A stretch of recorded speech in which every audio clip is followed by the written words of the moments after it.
Bung Rocky dari Jakarta, saya dari Jogja. Nah, di situ mulai kenal. Waktu itu belum celelean sih. Satu generasi. Satu itu generasi dan satu perangai. Orang yang surplus intelektual. Dari awal itu. Dari awal. Karena ada satu yang unik tuh. Jadi problem-problem Orde Baru itu diulas secara akademis itu. Jadi saya anggap oke, ini adalah partner di dalam perdebatan intelektual. Itu. Oh ya, walaupun berbeda visi ketika Pak Mahfud dalam kekuasaan, tapi saya tahu bahwa di dalam hati beliau itu ada sesuatu yang ingin dia kendalikan demi kestabilan politik. Tetapi ketika politik itu menghina dia, aslinya muncul. Itu makanya ketika Bapak Bung Rocky mengatakan, paling 8 bulan di reshuffle. Tiga orang yang mampu duel dengan pikiran Pak Mahfud. Balik gitu. Iya, di kabinet kan minoritas sebetulnya. Pak Mahfud itu kendati dia ada dalam rejim, tetapi kakinya itu ada di masyarakat sipil. Gitu. Jadi masyarakat sipil tetap menganggap kami berinvestasi tentang demokrasi di rejim Pak Jokowi melalui Pak Mahfud. di kantor saya itu. Negara ini, saya terutama, saya bilang, kalau tidak ada orang seperti Anda bisa bekerja dengan baik.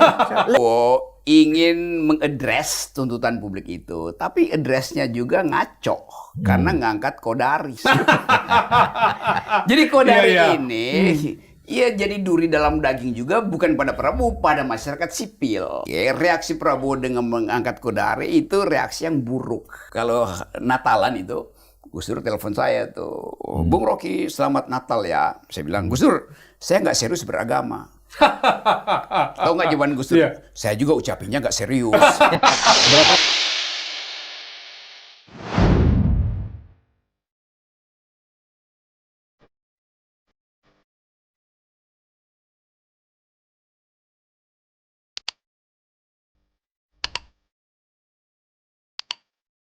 Bung Rocky, terima kasih. Oke, terima kasih Pak Mahfud. Studio Sudah menerima saya. Mahfud MD, artinya MD itu artinya manusia demokrat. Ini. Salah. Oke, nih. Kagen gua. Aduh. Karena di tengah. Ini Pak, no Rocky no party. Rizal, aku udah kenal dia dari dulu sebagai presenter subversif. Gak apa-apa, masa lalu. Ya, mereka yang sehidup pasti ketemu. Oke, kita mulai. Dan berterus terang. Pemirsa, Anda atau sebagian besar dari Anda mungkin kaget ketika Bung Rocky hadir di ruang sahabat Mahfud MD Official. Masa sahabatnya Pak Mahfud Rocky? Padahal ini memang sahabat saya di belakang layar.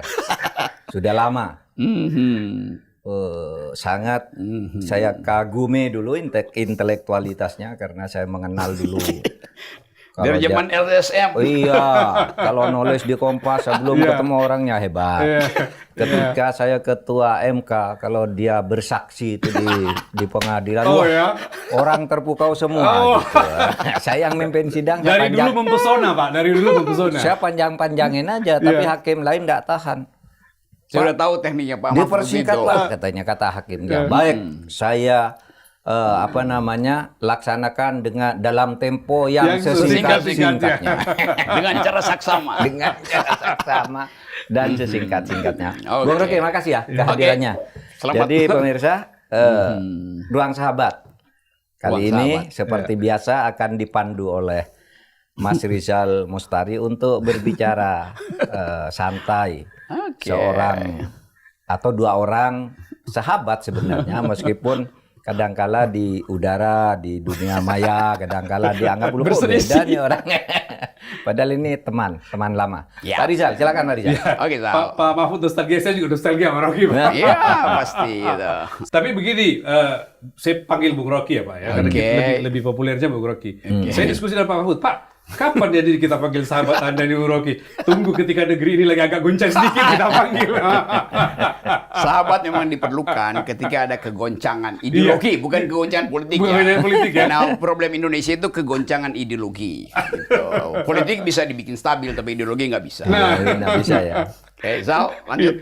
Pak Mahfud, saya mau Anda dulu, Pak. Bapak bilang, orang mungkin kaget ada sahabat. Tapi jelaskan seberapa bersahabat Anda sama Rocky. Dari mana awalnya persahabatan itu? Sahabat dalam ide. Mulai perkenalan dulu Iya. ya.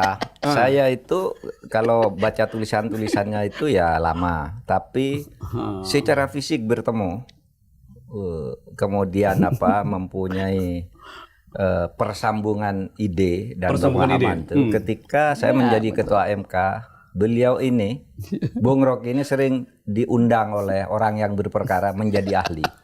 Ketua MK berarti kita buang pemikiran ke 2013. Iya. 2009, 2013. Saya ya? 2009, Iya, 2009. 11, 12 gitu. Iya. Sering beliau ini diundang. Hmm. Kalau ada masalah pelik gimana nih? Ahli siapa yang bisa dipanggil? Hanya Bung Rocky.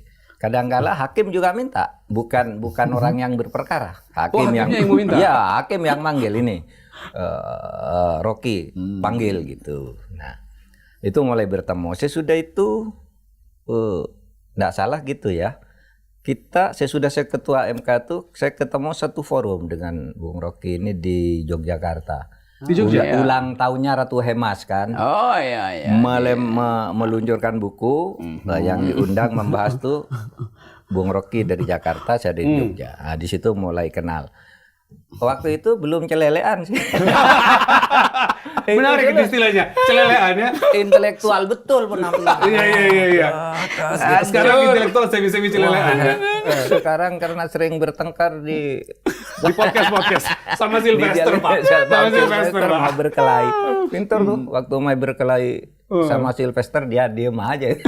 Keren banget itu keren banget. Itu keren Kalau banget, Pak. itu mancing emosinya Sylvester. Itu tuh. keren banget. Kalau Sylvester nunjuk itu penjara lagi dia. Bahasanya tuh gua agak perlu mau teriak-teriaknya gua santai aja gitu. Iyalah. Ya itu Ya. ketemunya di situ, kemudian di mana lagi ya? Terutama sering kami dulu di tahun tertentu kira-kira 2015, 16, 17 gitu ya. Pernah menjadi bintangnya ILC ya. Oh iya, itu. Selalu Tontonan tetap itu. kami itu Selalu berhadapan-hadapan ya, beda pandangan. Cekcok. Iya, diletakkan di Luar biasa. bagian-bagian akhir sudah di atas jam 12 itu kan. Sutradaranya Kardi Ilyas ya. Kardi Ilyas gitu. Tapi sekarang sesudah saya lebih tua, saya sudah tidak banyak berkelana ke panggung-panggung untuk berdebat gitu ya capek. Ini masih hebat sampai sekarang masih melayani orang. Tapi seangkatan loh, Pak, selisih umur cuma 1-2 tahun loh. Saya kira kita Iya, saya 59, Pak Mahfud. saya 57. Iya, satu generasi. Sudah satu generasi. Satu generasi. Satu Itu generasi dan satu perangai. Gimana masih ingat ya awal-awal dengan Pak Mahfud? Ingatlah, bahkan lebih dari itu dalam beberapa forum Kompas, forum majalah Prisma itu kan saya diskusi itu. Dan dari awal saya di-tag bahwa Mahfud MD itu orang yang surplus intelektual. Dari awal itu. Dari awal. Karena ada satu yang unik tuh. Jadi problem-problem Orde Baru itu diulas secara akademis itu. Jadi saya anggap oke, ini adalah partner di dalam perdebatan intelektual itu. Nah, itu yang saya anggap bahwa ya walaupun berbeda visi ketika Pak Mahfud dalam kekuasaan, tapi saya tahu bahwa di dalam hati beliau itu ada sesuatu yang ingin dia kendalikan demi kestabilan politik. Tetapi ketika politik itu menghina dia, aslinya muncul. Muncul. Itu intinya Zal, gitu. sama juga. Ini rahasia. Menarik. Iya. Ini kalau di panggung-panggung gitu kan suka nuding-nuding saya. Wah, nanti kalau Habis kita itu? berdua, saya ini mendukung Pak Mahfud. Saya perlu jadi saksi, Pak. Dulu saya yang Kita pertama keluar dari- kali ingin Pak Mahfud jadi presiden. Iya. Aku yang bilang pertama. Di Universitas Paramadina Saya ya. Yes, di Paramadina itu. Waktu ada peluncuran bukunya Denny Indrayana. Ini Indrayana, iya. Terus Saya sebutin itu. saya bicara lah tentang konstitusi. Wah, kalau di Indonesia nih ahli konstitusinya seperti Pak Mahfud bagus di Indonesia. Saya orang pertama mau jadi timnya kalau calon presiden. Gitu ya? Iya, saya sebut itu. Iya, Dan itu iya. serius saya bilang. Karena dalam Tapi ya bergurau-gurau aja. Gua saya nggak bergerak gitu, saya serius. Karena waktu itu saya punya prinsip, calon presiden itu dia mesti lulus pertama bukan elektabilitas, tetapi etikabilitas. Pak Mahfud pasti lulus. Lapisan kedua adalah intelektualitas. Mahfud MD pasti lulus. Baru kita izinkan dia uji elektabilitas. Nah sekarang calon presiden, calon anggota DPR diuji elektabilitas dulu. Padahal dia defisit intelektualitas, defisit etikabilitas. Jadi pada waktu itu di dalam pikiran saya hanya Mahfud MD yang lulus etikability, lulus intellectuality, baru lulus electability gitu dong. Dan ke depan mesti begitu prinsipnya. Ya, itu bagian dari radical break Pak. Radical break. Itu bagian dari radical break sekarang rame nih ya. Iya Pak. Dimunculkan oleh Rocky Gerung. Jadi persahabatan saya dengan Pak Mahfud itu persahabatan karena ya kebaikan bersama tuh kan. Apa namanya? Ada pepatah Inggris bilang friendship grows when kindness show. Persahabatan bertumbuh ketika kebaikan itu terlihat gitu. Oke. Itu makanya ini dua orang yang punya basis yang sama dari dunia kampus.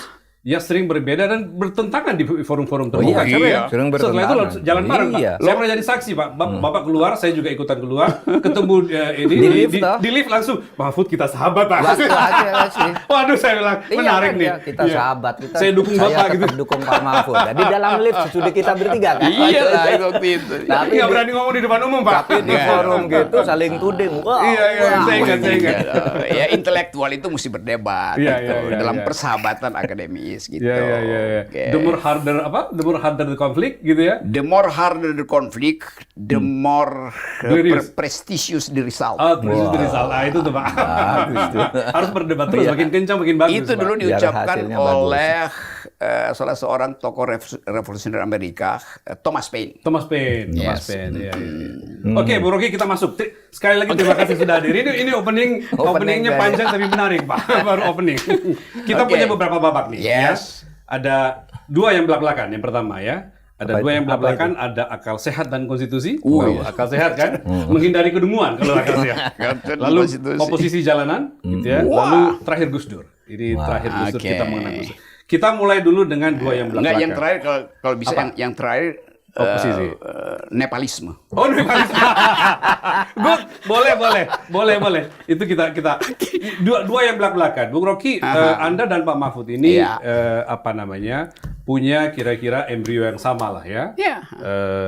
Dari dunia kampus, dua-duanya belak-belakan, apa adanya. Seperti kalau Pak Mahfud. Dan embrio yang sama artinya datang dari rahim yang sama. Rahim yang sama. Rahim intelektual. Nah ya. Pak Mahfud punya program namanya Terus Terang. Bung Rocky kemana-mana bicara, sampai sekarang bicara di publik. Apa yang menjiwai sehingga embrio yang sama itu bisa ketemu? Gitu? Pepatah Inggris mengatakan likes attract each other. Mereka yang sama perspektif pasti akan saling menyenangkan. Jadi itu yang saya anggap bahwa negeri ini didirikan oleh semacam energi intelektual. Kita tahu para founding parents kita, jangan bilang founding fathers ya, karena ada 5 perempuan di sini. Parents. Founding person kita itu berdebat untuk menghasilkan ide republik. Jadi dari awal negeri ini dituntun oleh kemampuan intelektual. Jadi itu yang saya anggap bahwa kenapa negeri ini genealoginya, political originsnya adalah intelektual, tiba-tiba sekarang originnya menjadi buzzer. Jadi bagaimana mungkin? Apa yang terjadi sebetulnya? Jadi saya mau kembalikan bring intellectual, bukan bring politics into the intellectual, tapi bring intellectual into the politics. Kembalikan suasana intelektual itu dalam politik. Kenapa? Karena ada dasar sejarah itu tuh, sejarah konstituan. Itu aja, pikiran simpel. Kan nggak mungkin negeri ini terus-menerus diurus oleh kaum demagog. Negeri ini didirikan oleh para pedagog. Sekarang dikuasai oleh kaum demagog. Itu. Dalam teori Pak Mahfud selalu mengatakan itu ya, soal demagog dan segala macam. Yang Pak Mahfud selalu mengingatkan setiap momentum pemilu selalu itu menjadi penyakit adalah demagog. Menjadi penyakit. Demokrasi kita masih sekarang ini betul masih dikuasai demagog itu. Ya kalau pengertian sederhananya demagog itu orang yang pintar ngomong, pintar janji, pintar apa, tapi nggak bisa kerja, nggak ngerti sebenarnya terhadap apa yang dia katakan. Alias omon-omon. Dungo kan. Menghindari kedunguan gitu ya, Nggak, artinya pejabat publik dan segala macam itu tidak bisa sadar bahwa mereka tuh sebenarnya bagian dari demagog ya. Yang kita saksikan setiap hari itu adalah praktik dari demagog. Iya, mereka sengaja mendemagogkan diri. Sudah tahu bahwa yang dikatakan itu bohong masih diterus-teruskan. Sehingga kesalahan-kesalahan itu lalu dianggap dipaksakan kepada orang lain sebagai kebenaran. Dan dia tidak mau menerima fakta dan hasil analisis intelektual gitu. Ya, gitu. Yang tidak menguntungkan dia secara politik maupun secara ekonomis. Itulah Ya. yang banyak. Bung Rocky selalu Pak di berbagai forum selalu saya lihat menyaksikan Rocky selalu menekankan pada apa yang disebut dengan civilian value, Pak. Iya. Nah, apakah Bung Rocky Anda mengeluarkan kata-kata atau prinsip yang disebut sebagai civilian value itu sesuatu sebenarnya untuk mengubah kehidupan politik kita sekarang yang begitu banyak tentang kampanye-kampanye dan suara-suara demagog tadi? Betul, kita lihat misalnya hari-hari ini kita baca analis dalam negeri apalagi luar negeri itu mulai mendeteksi bahwa Indonesia sedang masuk dalam jebakan militerisme. Atau minimal creeping militerisme yang merangkak gitu. Lalu orang bilang harusnya kembalikan pada pemimpin sipil. Tetapi Jokowi itu pemimpin sipil, tetapi kultur politiknya militeristik kan. Jadi persoalan kita bukan orang sipilnya, tetapi nilai sipilnya tuh. Jadi yang mesti dalam demokrasi, yang mesti supreme itu bukan orang sipil, tapi nilai sipil. Karena itu yang lebih tepat mengatakan demokrasi artinya kepemimpinan yang berbasis pada the supremacy of civilian value. Bukan civilian people, jadi value-nya itu. Nah, dalam demokrasi orang sipil maupun orang militer harus tunduk pada civilian value. Itu dasarnya tuh. Jadi kita ada di dalam defisit civilian value. Nah, itu yang mesti kita perbaiki. Misalnya coba nih, Pak Prabowo mulai kelihatan sifat militeristiknya. SBY juga militer, tetapi dia civilian. Bahkan SBY itu udah lebih sipil dari orang sipil. Nah itu yang saya maksud, kenapa civilian value itu yang mesti supreme, bukan orang sipilnya. Jadi nilainya, bukan nilainya, bukan orangnya. Bukan Pak Mahfud di dalam pemerintahan, Pak Mahfud menyaksikan itu kan berarti ya. Bagaimana dalam pemerintahan itu, bagaimana Anda sebagai orang sipil yang kata Rocky itu juga sekaligus membawa nilai civilian value di dalam. Seberapa Anda memperjuangkan civilian value di dalam itu? Hampir semua lingkup tugas saya. Tapi saya mempersaksikan misalnya yang tadi dikatakan Pak SBY itu memang dia mengatakan gini, yang dikatakan sipil itu bukan sipil lawan militer, tetapi nilai-nilai di mana nilai demokrasi itu dihargai. Orangnya boleh militer, boleh tidak. Ini pandangan Pak SBY ya? Iya, selalu gitu. Oleh sebab itu Pak SBY itu selalu tampak demokratis ya. Apapun, kemudian selalu konstitusional kan. Pokoknya mungkin dia punya kepentingan politik tertentu, tetapi tetap koridornya itu konstitusi. Dibolehkan enggak nih oleh konstitusi kalau kayak gini. Oleh sebab itu diskusi-diskusi tentang konstitusi misalnya, tentang isu-isu yang sedang hangat, biasanya Pak SBY itu bicara dari konstitusi ini gimana. Kalau saya mengeluarkan jalan ini secara hukum bagaimana? Akibatnya secara politik gimana? Kalau politiknya begini, hukumnya nanti mau apa? Gitu terus kalau Pak Mahfud pasti merasakan suasana yang berbeda ketika dari Pak SBY menjadi ke Pak Jokowi. Jangan ketahui dulu Bung Rocky. Gini, kepemimpinan Pak Jokowi itu menurut saya masih lebih terbuka anunya. Kalau rapat-rapat kabinet itu masih diskusi, masih Pak Menko, Pak ini tanya satu-satu.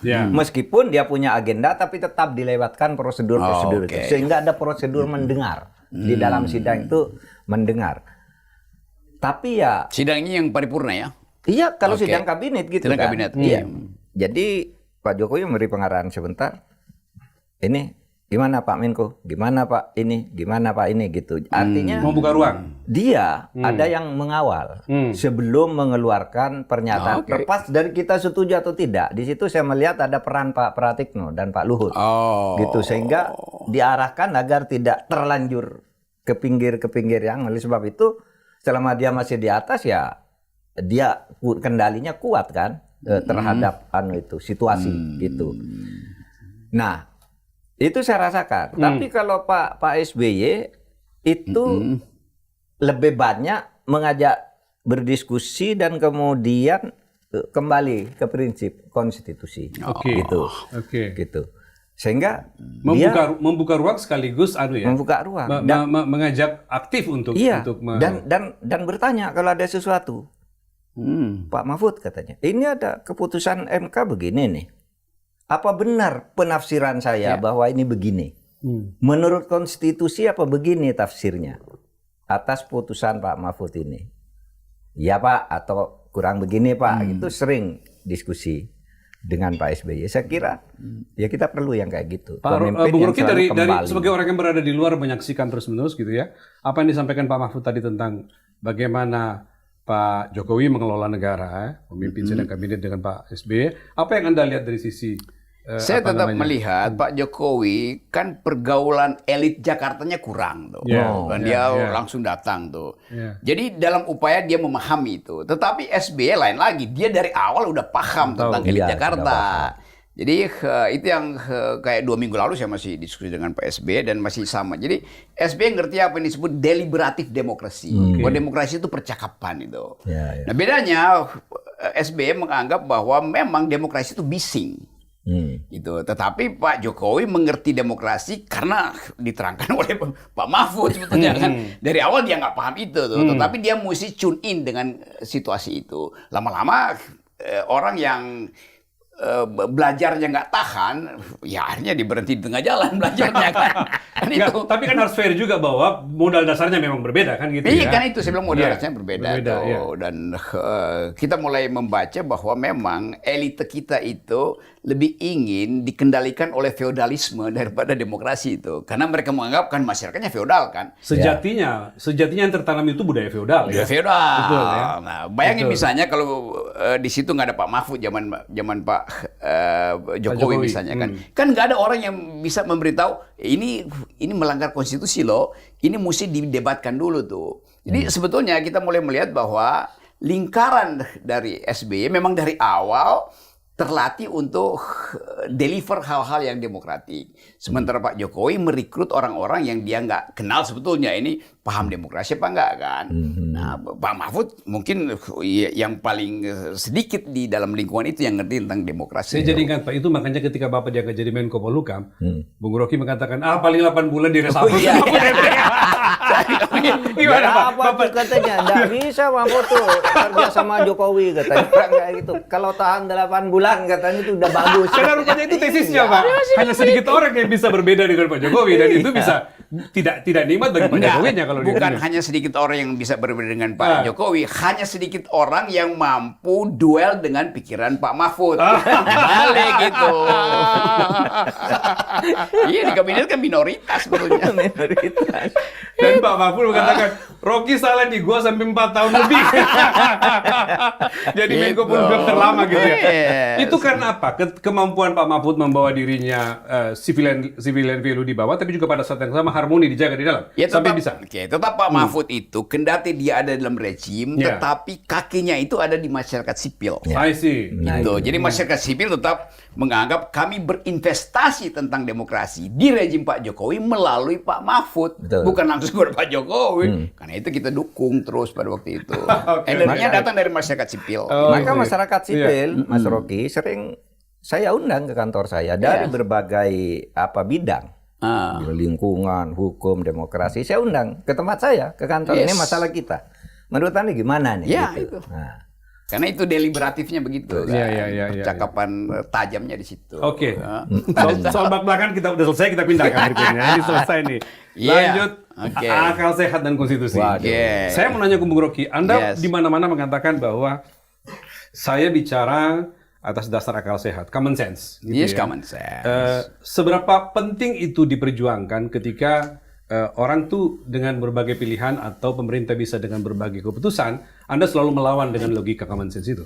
Ya common sense itu semacam reaksi intuisi dari seseorang yang melihat bahwa ada potensi penyalahgunaan kekuasaan. Jadi pertahanan kita cuma pada rasionalitas, pada common sense kan. Dan itu yang saya anggap bahwa kembalikan pada apa yang diatur oleh konstitusi itu. Bahwa 3 periode tidak diatur di konstitusi. Jadi bukan karena tidak diatur maka dia boleh, tetapi justru itu bertentangan dengan common sense. Kan seharusnya kekuasaan itu harus diperpendek siklusnya tuh supaya ada sirkulasi elit. Kalau diperpanjang mah sirkulasinya nggak terjadi dong. Itu kan common sense. Jadi saya tetap anggap begitu tuh. Dan itu yang selalu saya ucapkan bahwa akal sehat itu artinya kembali pada aturan elementer dari demokrasi. Misalnya juga sering diterangkan oleh Pak Mahfud waktu itu yang sejajar dengan pikiran saya. Tidak mungkin anggota DPR itu mengklaim mereka mewakili kedaulatan rakyat. Kedaulatan itu absolut dimiliki oleh warga negara tuh. Jadi kalau DPR bilang kami mewakili kedaulatan rakyat, kapan saya serahin kedaulatan saya? Yang saya serahkan itu kepentingan politik saya selama 5 tahun. Dan itu bisa saya batalkan. Kedaulatan itu seumur hidup ada pada saya. 1 detik saya wakilkan kedaulatan saya, maka saya bukan lagi berdaulat. Nah, itu prinsip dasar dalam demokrasi. Tapi anggota DPR karena nggak pernah ikut kurpol di dalam partai politik, menganggap kami mewakili kedaulatan Anda. Di mana disebut Anda mewakili kedaulatan kami? Kalian representasi kami selama 5 tahun di dalam urusan kepentingan politik, bukan kedaulatan politik. Itu. Bukan kedaulatan politik, Bukan kepentingan kedaulatan. politik ya. Kedaulatan itu DNA saya kok. Masa diambil DNA saya? Konstitusi pun dulu diperdebatkan 81 hari loh. Belum 1 hari Hampir itu. setiap hari gitu. Dan kita membentuk negara republik, kemudian negara kesatuan itu melalui perdebatan bahkan sampai voting. Adu ini loh. Yes. Adu ini logika, adu Nah, adu argumen. logika, adu argumen.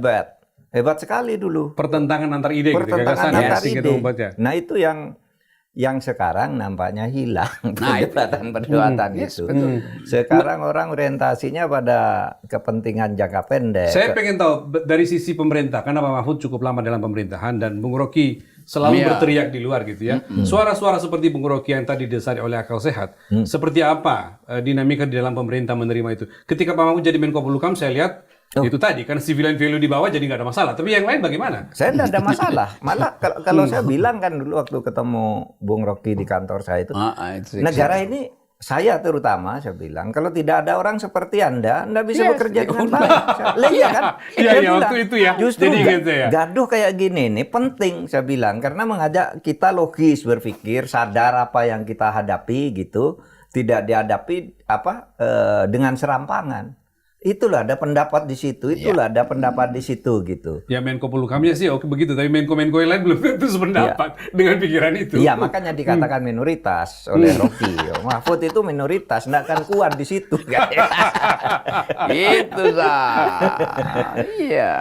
Apa perjuangan Bung Rocky itu dari dulu bicara soal akal sehat, protes pada tindakan-tindakan pemerintah yang keluar dari kehendak rakyat, seberapa jauh itu bisa diukur keberhasilannya kalau diukur sampai sekarang? Oke, saya nggak pernah mengukur keberhasilan. Oke. Yang penting saya ingin ada tadi force of the better argument di dalam kehidupan demokrasi. Oke. Saya hanya mengandalkan argumen karena politik hari-hari ini dan udah lama berlangsung dasarnya sentimen.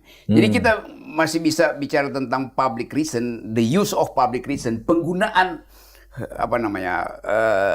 rasionalitas publik itu kalau dia dasar berargumen kan.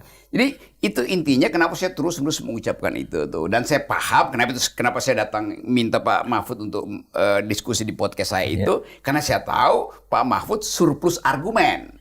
Yang lain surplus sentimen. Gak ada gunanya saya ngomong dengan orang yang sentimen. Itu aja dasarnya. Itu tujuannya berarti yes, ya? itu. Saya ingat Pak, 2-3 tahun lalu kan datang ke Menko Polhukam. Itu. Dan orang kan bilang, Rocky Gerung udah terbeli oleh Mahfud MD. Oh, gimana caranya? Saya yang datang ke beliau kan bukan beliau yang mengundang saya. Kan saya yang minta, bukan saya diundang ke istana itu.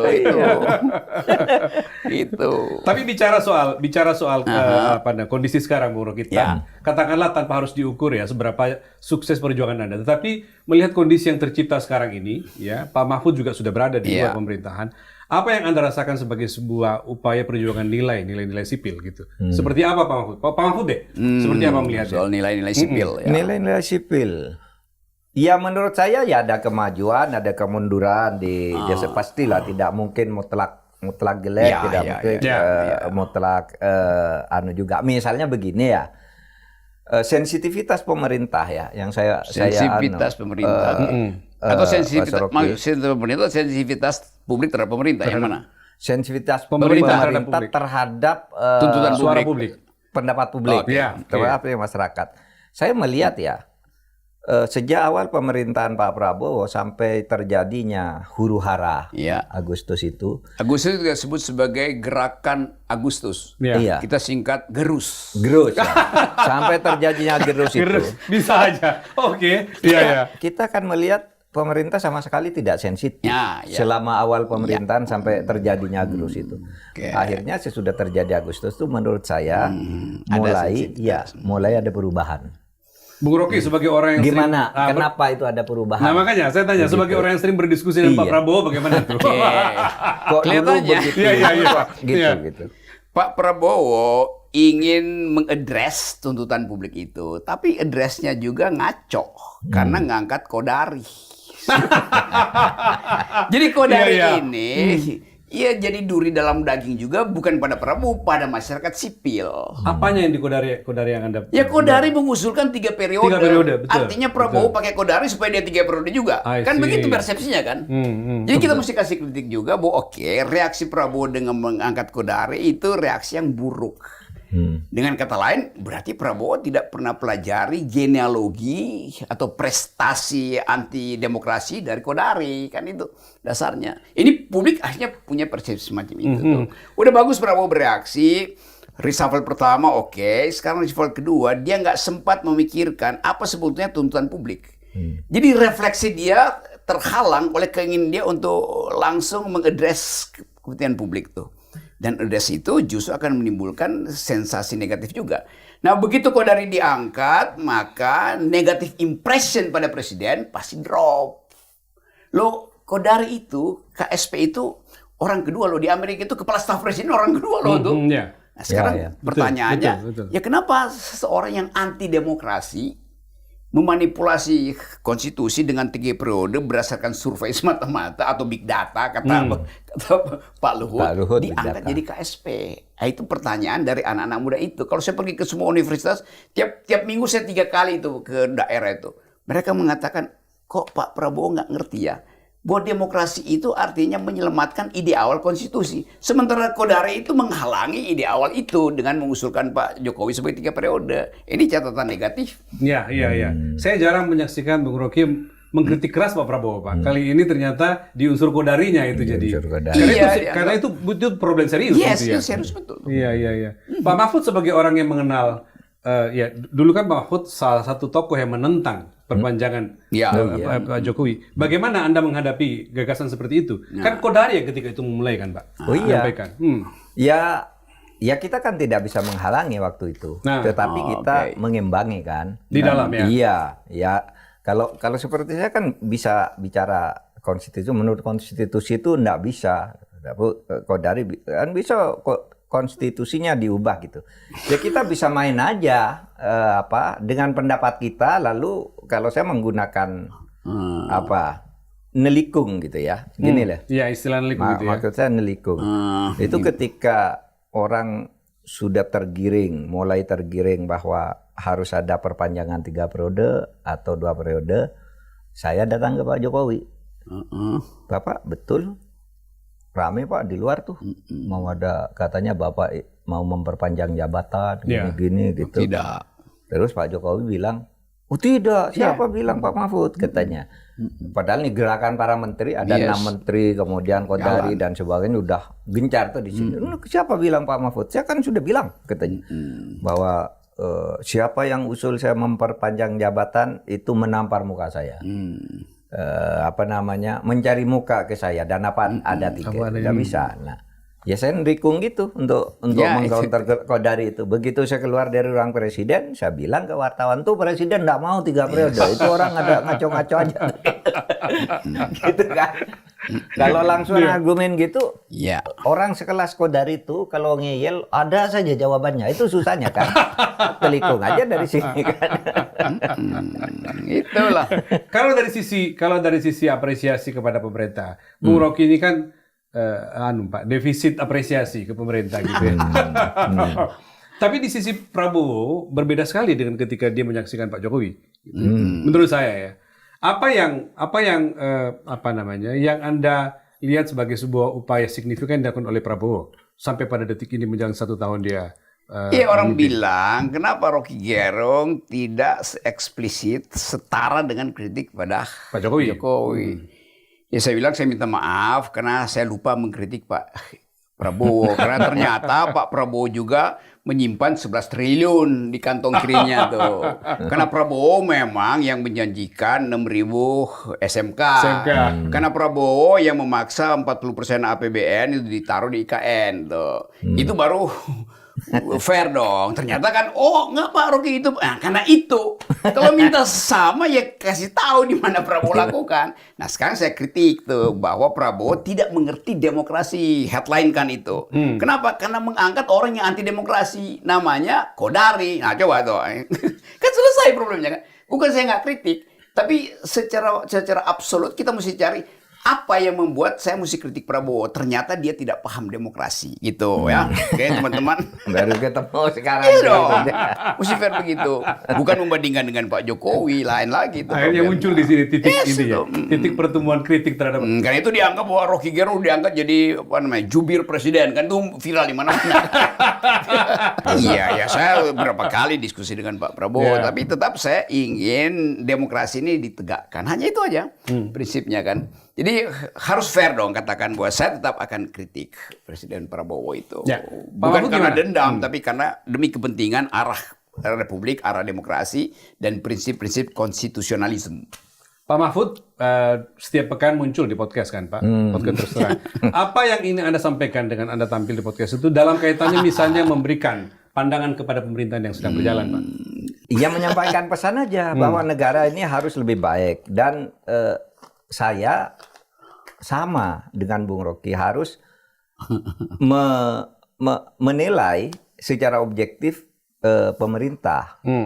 Pak Prabowo misalnya, kita kan tidak bisa lalu ngawur-ngawuran terus kan harus ada sisi-sisi yang didukung karena negara ini harus berjalan. Pemerintah ini tidak boleh runtuh kan begitu. Yes. Begitu harus ada proses-proses di mana kita ngeritik sekeras-kerasnya tapi tetap tidak boleh sampai negara lumpuh kan gitu kan. Iya. Oh iya, setuju itu. Agar negara ini bertahan sehingga kita katakan juga ini kebaikannya Pak Prabowo, ini prestasinya. Ini kekurangannya kan gitu. Dan sensitivitas tadi baru muncul sudah gerus istilah Mas. Gerus tadi itu ya. Ini istilah baru nih, gerus gerakan bulan Agustus. Gerakan Agustus. Gerakan Agustus. Kalau berita tuh clickbait Pak.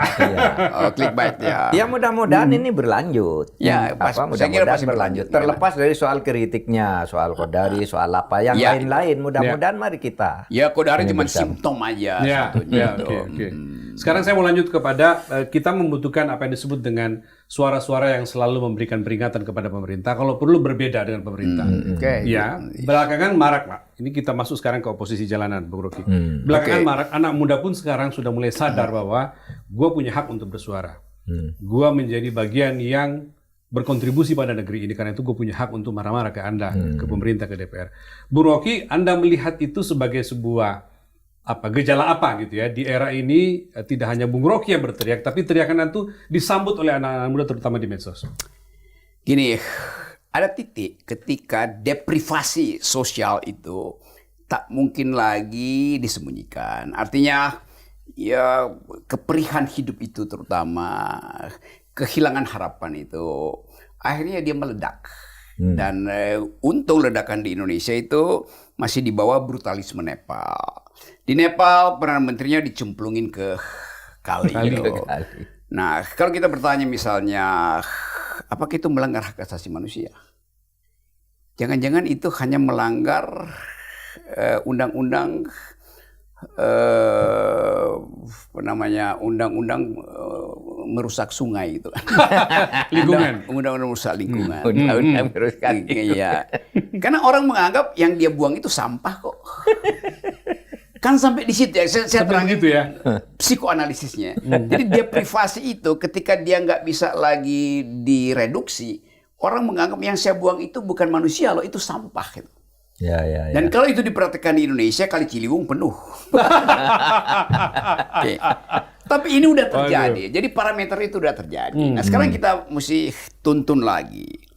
Sesuatu yang disebut social unrest. Entah itu ada buku yang ditulis oleh dulu Ted Gur.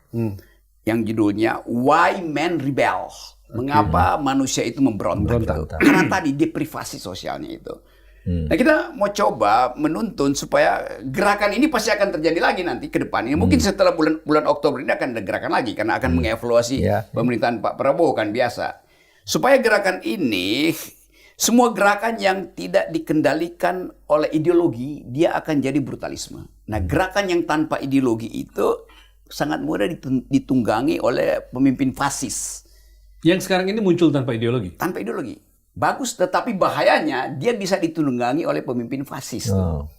Keadaan unrest itu akan dipantau dari seorang fasis akan bilang, oke, gue tunggangi kalian.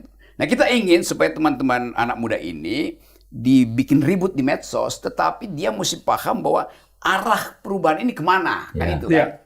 Nah, sekarang baru dalam rangka marah karena deprivasi, tapi mesti dituntun secara ideologis. Nah, saya teruskan Bu Rocky. Saya menangkap pernyataan itu ketika sekelompok anak muda datang ke Pak Mahfud. Yang disebut sebagai homeless media. Mereka yang punya akun-akun besar di media, yang kemarin ketika demonstrasi mereka terlibat membesarkan suara-suara protes itu.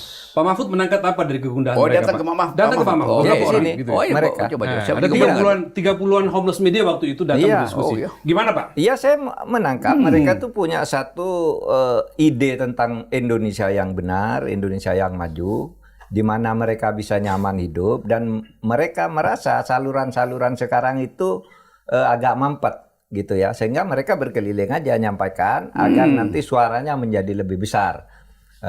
Lalu mereka biasanya menangkap Mas Rocky, menangkap kritik-kritik kita. Misalnya mereka datang ke Mas Rocky Gerung, dia catat lalu mereka siarkan. Mereka tuh sampai 3M ya anunya kalau dia anu ya. Satu bulan itu bisa sampai 3 miliar views. 3 miliar views. Nah, pertanyaan saya, kenapa mereka datang ke Pak Mahfud, nggak datang ke Bahlil? Nggak datang ke Kodari, nggak datang ke Erick Thohir. Kan itu masalahnya kan? Jadi dia ngerti bahwa alternatif itu ada pada Pak Mahfud atau secara umum pada masyarakat sipil. Kan ini yang kita tangkap itu. Mereka tahu mereka ingin perubahan, tapi mereka minta dituntun. Oleh apa? Oleh civilian value tadi itu. Saya menangkap itu. Betul. Yang Bung Rocky tadi mengatakan mereka belum punya ideologi, Pak. Tapi mereka sadar bahwa mereka butuh itu. Itu poinnya tuh. Gitu, mereka butuh itu. Mereka kan berkeliling tuh ya. Siapa sebelum saya? Habis tadinya ke Bapak dulu, tapi karena Bapak di Jogja, mereka urusan lain. Lalu muncul nama Prof. Renal Kasali, lalu Romo Magnis Suseno, lalu Alisa Wahid, tokoh-tokoh masyarakat sipil yang nanti pasti akan berkeliling ke Mas Rocky, ke mana itu, mencari karena saya udah keliling mereka.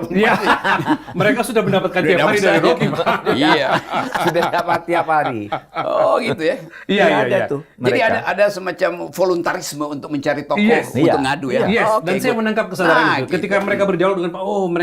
Mereka tidak hanya cakap di digital, di media sosial, tapi mereka rasa bahwa kita perlu tambahan ilmu. Nah, itu bagus begitu. Tambahan nilai ketika kita bekerja di sini. Waktu mereka demonstrasi itu ekspresi hardware-nya. Setelah itu mereka refleksi, dia mesti cari software. Betul. Ada pada Pak Mahfud software-nya, ada pada Alisa Wahid software-nya, ada pada Romo Magnis software-nya. Itu bagus betul.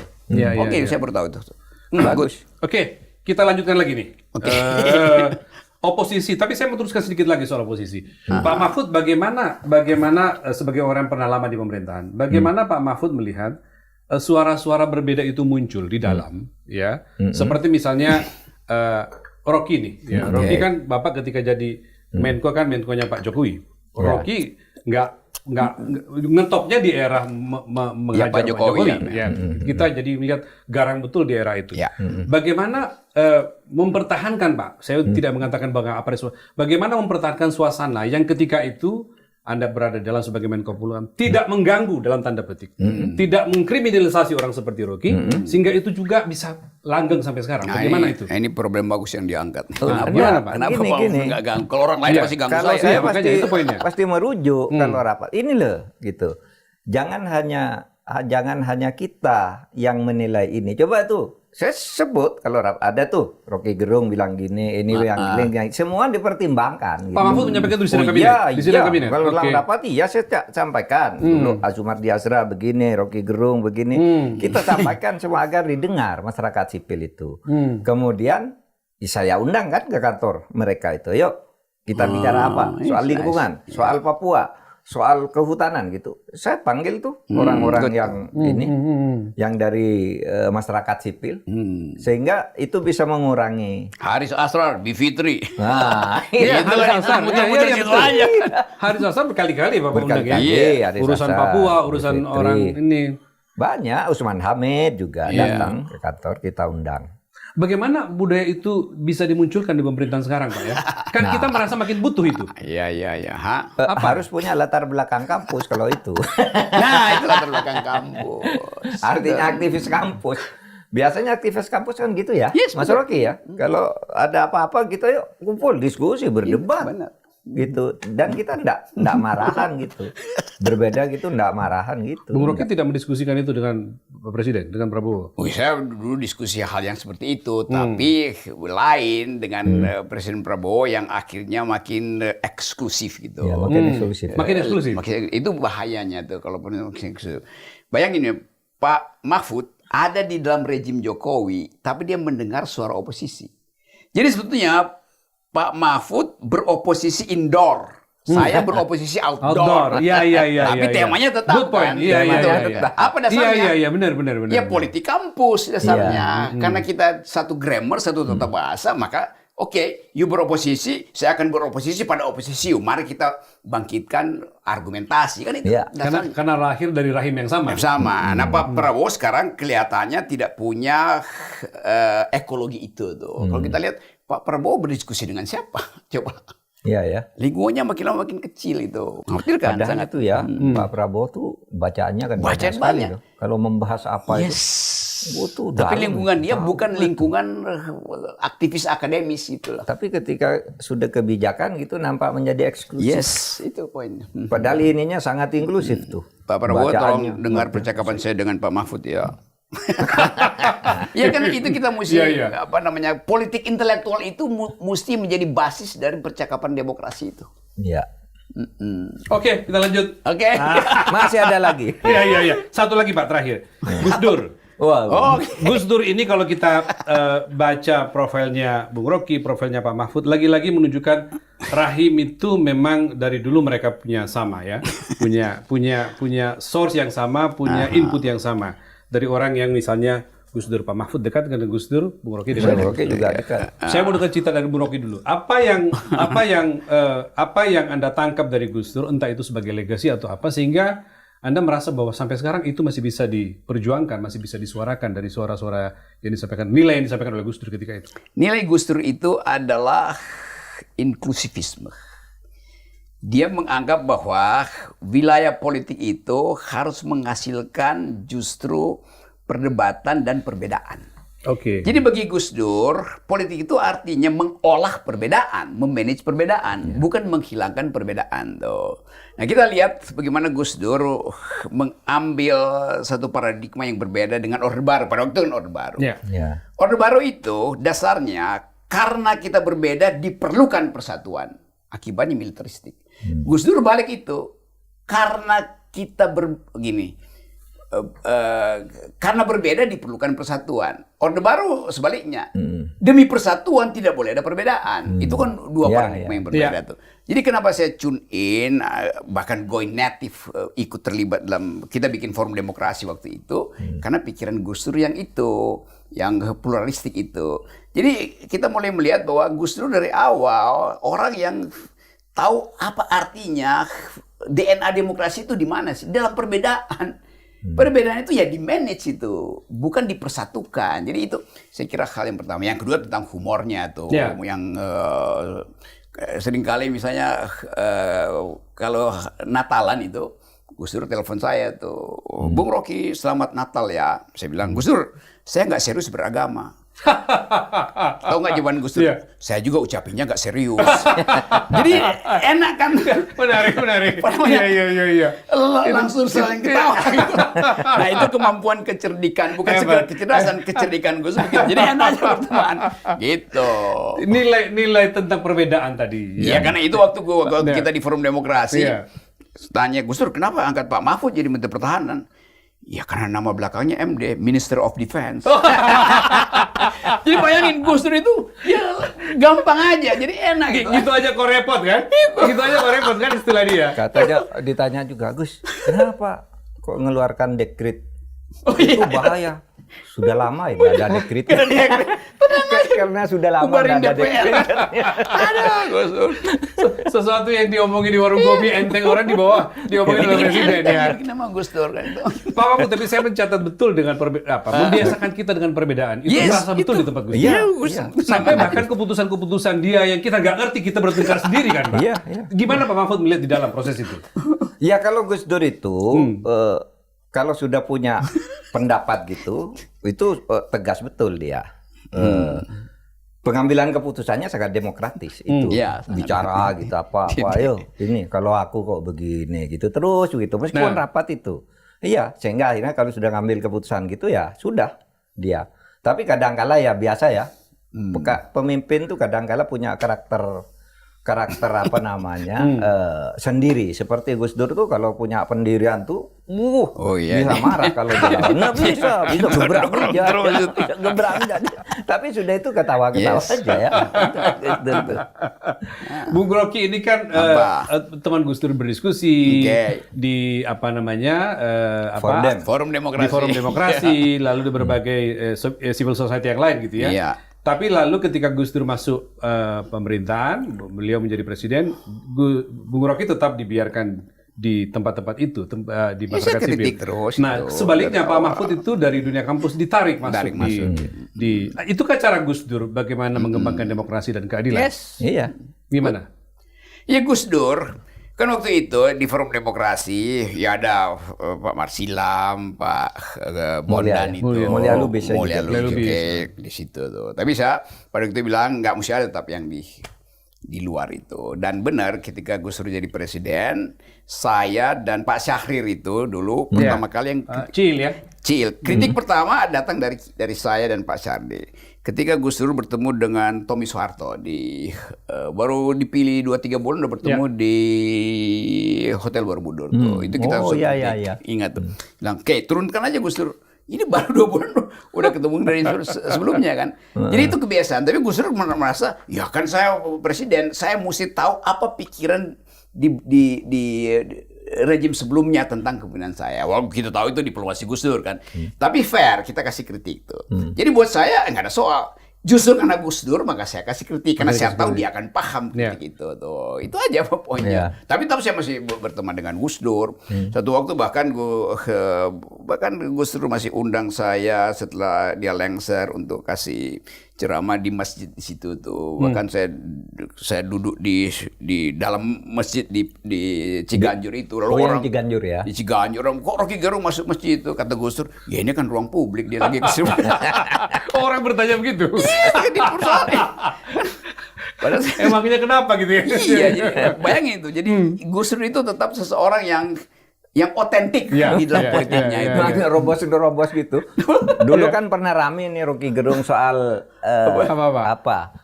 kitab suci itu fiksi. Gitu. Iya. Itu gimana sih persisnya? Wah, itu rame. Gimana? Yes. Iya. Sampai diperiksa polisi loh. Polisi. Ya, waktu itu saya ingat. Saya Gimana Pak? Gimana? mau seminar nih. Saya agak lupa ingat. Saya tapi mau pengen dengar seminar ceritanya. sama Rocky Gerung di Universitas Paramadina. Ya. Acaranya dimulai jam 1. Tapi Rocky Gerung bilang, saya jam 2 nih harus ke Polda mau diperiksa. Oh, oke. Soal fiksi itu loh. Fiksi. Bahwa ayat kitab suci itu fiksi. Terus saya telepon Poldanya. Oh iya. Iya, saya telepon. ceritanya. Ini Bapak Menko waktu itu? enggak, sudah sudah baru lagi. pensiun dari Baru MK. pensiun. Oh, baru turun dari MK. Masih kuat pengaruhnya kan. Iya. Masih Saya kuat telepon pengaruhnya. Poldanya saya bilang, Pak Rocky ini masih seminar dengan saya sampai sore. Lagi pula ngapain Anda meriksa-meriksa? Kalau hanya orang bilang kitab suci itu fiksi, lalu Anda mau pidanakan berapa ratus ribu orang di Indonesia ini yang berpendapat begitu. Kan memang fiksi kalau dalam arti harfiah kan. Dalam arti harfiah kan bukan hasil bukan hasil kan. Surga di mana kita nggak tahu. Itu. Tidak tampak di depan mata lah kira-kira gitu ya. Diperiksa juga akhirnya, tapi enggak lanjut. Lanjut. Besoknya polisinya telepon saya. Gimana Pak Putinjo? Kamu lanjutkan, kamu repot, saya bilang. Seluruh Indonesia bisa dilaporkan. Ini besti beneran berarti. Besti dong. Itu di forum mana waktu itu muncul itu? Forum ILC. Oh, di ILC. Oh, itu dulu dibilang I see. bahwa Rocky Gerung menyebutkan Al-Quran fiksi. Enggak, saya bilang kitab suci itu fiksi. Iya. yang beredar kan, Rocky bilang kitab suci Al-Quran itu fiktif. Saya bilang fiksi, bukan fiktif. Saya bilang bahkan fiksi itu menimbulkan imajinasi. Saya bahkan terangkan, surga itu apa sih? Kan itu fiksi, nggak ada yang pernah ke surga kan? Jadi bagi anak-anak muda misalnya yang hidup ketika batu bara masih ada, dianggap neraka itu adalah batu bara yang membakar mereka. Kalau mereka nggak pernah lihat batu bara, mereka akan bayangkan itu korset listrik aja. Jadi fiksinya itu yang lebih penting. Tapi itu kan menimbulkan imajinasi tuh. Tapi karena orang berupaya buat jebak saya, dianggap bahwa saya mengatakan itu fiktif. Ya nggak, saya nggak bilang fiktif, saya bilang fiksi. Dan fiksi itu artinya kemampuan kita berimajinasi. Iya, imajinasi kan. Itu. Berapa lama lagi Bung Rocky akan terus bersuara seperti ini? Ya selama Pak Mahfud belum jadi presiden. Saya 2029 masih dong. Jawabannya lantang betul. Lantang betul. Sahabat saya ini masih mau loh berdebat kemana-mana. Hebat, Saya Pak, udah makanya. dulu nih lawan debat saya kalau di TV di ARC. Iya di Pak, mana. iya itu. Sekarang Itu sampai beliau jam masih 1 terus. kita tunggu perdebatan itu dulu. Beliau sekarang jalan terus, saya di sini aja. Iya, tapi di sini juga lebih subversif yang di sini. Iya dong. Oke Bung Rocky, thank you. Selesai. Ini dialog perbincangan yang sangat menarik Pak Mahfud. Sungguh-sungguh akan ada sesuatu yang terjadi besok setelah kita bicara pada malam ini. Iya. Dengan perbincangan yang sangat cerdas, akal sehat, dan melawan kedunguan. Sampai jumpa pada pertemuan berikutnya. 2 minggu lagi. Persahabatan itu artinya kejujuran. Oke. Persahabatan politik, kejujuran untuk menghasilkan dan memelihara demokrasi. Gitu. Thank you.